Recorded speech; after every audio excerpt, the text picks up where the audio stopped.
Bonsoir à tous. Le Seigneur ce soir m'a mis dans le cœur de vous dire de continuer à jeûner, de persévérer.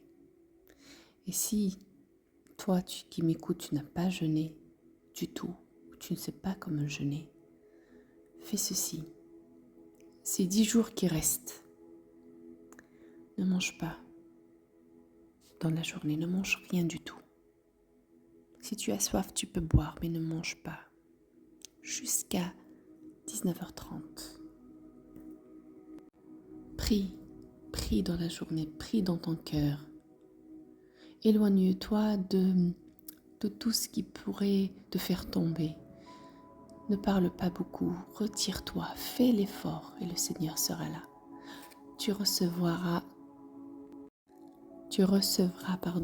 l'Esprit Saint qui viendra habiter ton corps, qui est ta demeure, la demeure de Dieu. Ne va pas en boîte de nuit, ne perds pas ton temps.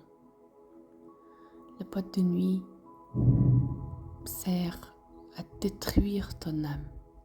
Elle a été faite exprès pour ça, par Satan lui-même. Surtout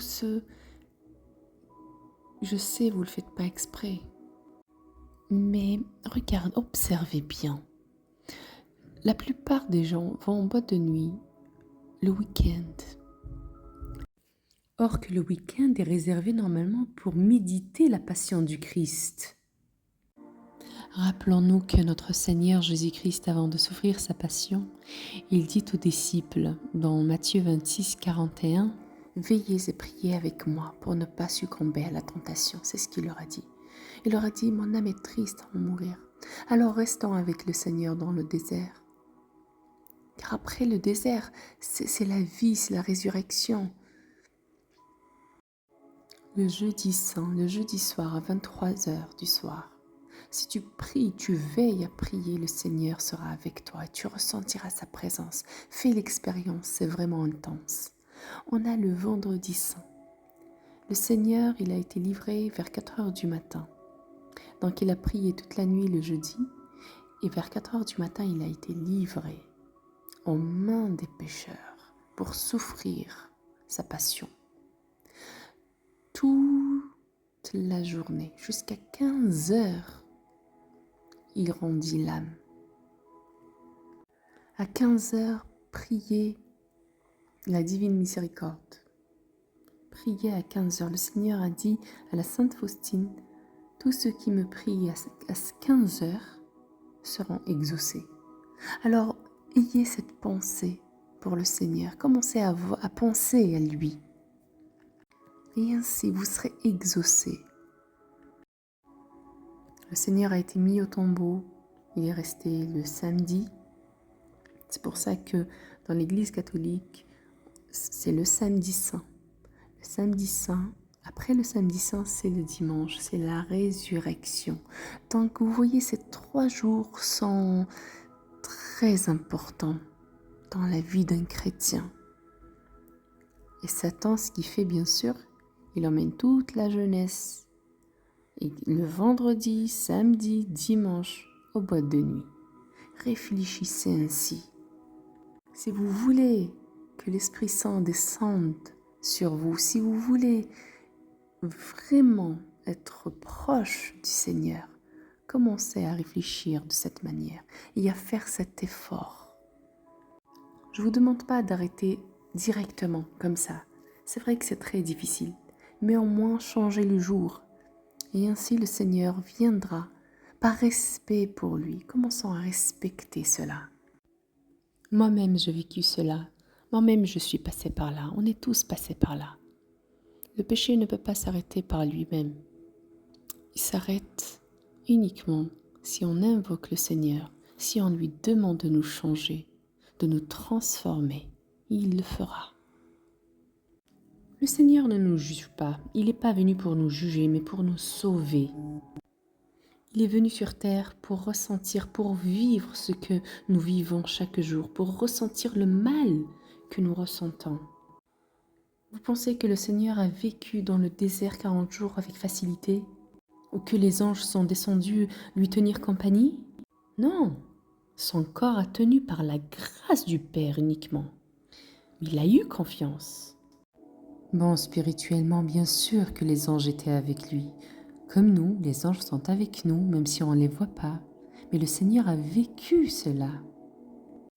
Ayons aussi confiance, persévérant dans la foi et continuons à jeûner. Et si tu es malade, tu n'arrives pas à jeûner, tu ne peux pas, alors reste silencieux. Reste silencieux dans ton cœur. Éloigne-toi des calomnies. Préserve-toi du mal.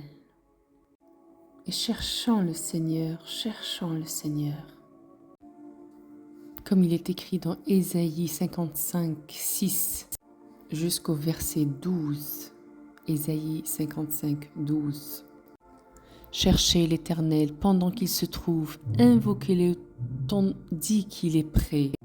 Que le méchant abandonne sa voie et l'homme d'iniquité ses pensées, qu'il retourne à l'Éternel qui aura pitié de lui, à notre Dieu qui ne se lasse pas de pardonner.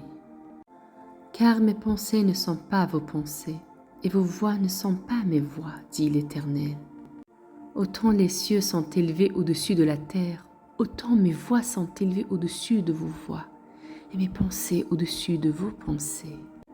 Comme la pluie et la neige descendent des cieux, et n'y retournent pas sans avoir arrosé, fécondé la terre, et fait germer les plantes, sans avoir donné de la semence au semeur et du pain à celui qui mange. Ainsi en est-il de ma parole qui sort de ma bouche. Elle ne retourne point à moi sans effet, sans avoir exécuté ma volonté et accompli mes desseins. Oui, vous sortirez avec joie et vous serez conduits en paix. Les montagnes et les collines éclateront d'allégresse devant vous, et tous les arbres de la campagne battront des mains. Ainsi parle l'Éternel, ainsi parle notre Seigneur Jésus-Christ.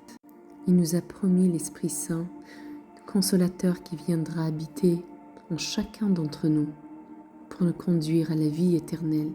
Alors ne refusez pas cette chance, saisissez-la, persévérez dans la foi, dans la prière et croyez, car le Seigneur est bon, il est là, il est présent. Et si vous doutez, invoquez-le sans cesse, invoquez-le, comme un enfant qui invoque sa mère ou son père, invoquez-le. Dites-lui clairement que vous avez besoin de lui, que vous avez besoin du changement, que ça change maintenant en vous. Criez-le fort dans votre cœur, ainsi le Seigneur sera là pour vous. Notre Seigneur nous dit dans Luc 21, 19, « C'est par votre persévérance que vous sauverez votre âme. » Persévérez, persévérons. Restons avec le Seigneur dans le désert. Restons unis à lui. Que Dieu vous bénisse. Amen.